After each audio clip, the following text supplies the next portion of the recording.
So, yeah, the first thing that clued me in to the pine beetle that's killing all these lodgepole here was this assignment for American Forests that I had to go to find the world's largest white bark pine in the Sawtooth Mountain in Idaho. To go, it hadn't been remeasured for a number of years, and they wanted to know if it still existed. Blah blah blah. So I hiked into the Sawtooth, and it was the coolest tree. It's the coolest tree I think I've ever been around. I mean, you pop through this rim, a mile away, and this tree was just obvious. It just the most eminent tree ever. Just ruled the basin. It was this huge, spreading, looked more like an oak in its shape, but it was a giant white bark pine. So anyway, I went down there to check out this tree and measure it and so forth, and it was dead. So not only did I have to find a new champion, but I also noticed in that whole area there was a bunch of dead white bark pine.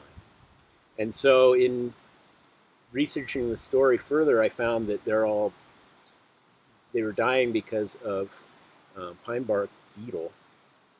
And this was 16 years ago. And since then, being a little bit more clued into it, you don't have to be that clued into it. I mean, you see all that dead, all that brown, silver brown tree up there, that's lodgepole pine, and these ones even close by. And I mean, I don't know what your mortality is there, maybe 30%, but in some places it's a lot worse that we've seen along here. And it's the same thing. It's the bark beetle, and they're, it's happening all over. It's happening in Arizona, where I live. It's the Southern Sierra is just teeing off right now. I mean, it's just going crazy with the pine beetle eating sugar pine and ponderosa pine and other species as well. So it's just been one of those things. And it's because of the stress. I think a lot of it is the stress because it's drier. Right? Well, yeah. So back to what I found out for that story is that pine beetles have always existed, right? But now they're getting one less late freeze in the spring and maybe one a little later freeze in the fall, and so they're able to reproduce twice a year, and so their population is booming, and also they don't get the really really hard freezes that kills the larvae or whatever's in the bark during the winter. So they're just teeing off. They're loving a warmer climate. I'm not sure the forests are so on board. Yeah, I've heard too that the trees are weaker because of they're just not have enough moisture to keep them strong. So they're kind of stressed already. Sure. And so it's easier for them to be infiltrated by. Yeah, a combination of all that. Yeah.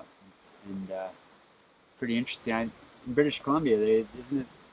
I mean, there's miles and miles of dead forests up there. That's kind of where it happened the most, isn't it? Again, well, I was through British Columbia 10 years ago paddling the Fraser River, and there was evidence. It was evident then, and the locals were certainly talking about it. And I haven't been back up there much since, but it's definitely teed off. I mean, the problem has really gotten more extensive since then. And so what, they eat them from the inside out?